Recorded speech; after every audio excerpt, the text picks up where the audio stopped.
ഇന്ന് നമുക്ക് ആലു പൊറോട്ട എങ്ങനെയാണ് തയ്യാറാക്കുന്നതെന്ന് നോക്കാം. അതിനായി ഒരു പാൻ ചൂടാകുമ്പോൾ അതിലേക്ക് 2 ടേബിൾ സ്പൂൺ എണ്ണ ഒഴിച്ചു കൊടുക്കാം.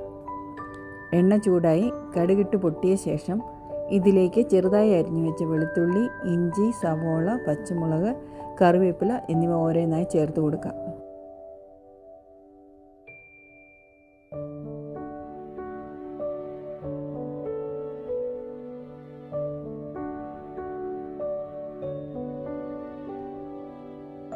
ആവശ്യത്തിന് ഉപ്പ് കൂടി ചേർക്കാം.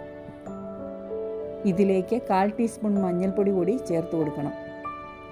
സവോള അധികം വഴറ്റിയെടുക്കേണ്ട ആവശ്യമില്ല, ചെറുതായി ഒന്ന് വഴറ്റിയെടുത്താൽ മാത്രം മതി.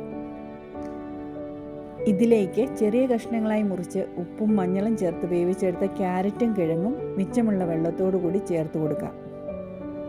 നന്നായി മിക്സ് ചെയ്ത ശേഷം വെള്ളം വറ്റുന്നതുവരെ അടച്ചു വയ്ക്കാം.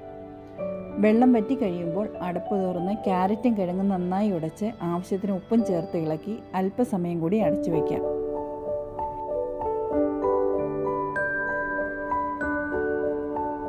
ക്യാരറ്റും കിഴങ്ങും ചേർന്ന മസാല തയ്യാറായിട്ടുണ്ട്.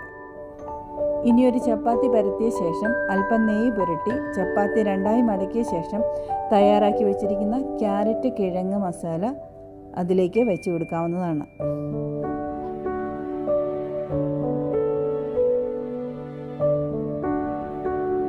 തുറന്നിരിക്കുന്ന സൈഡ് രണ്ടും ഒട്ടിച്ച ശേഷം കൈകൊണ്ട് ചെറുതായി അമർത്തി കൊടുക്കാം.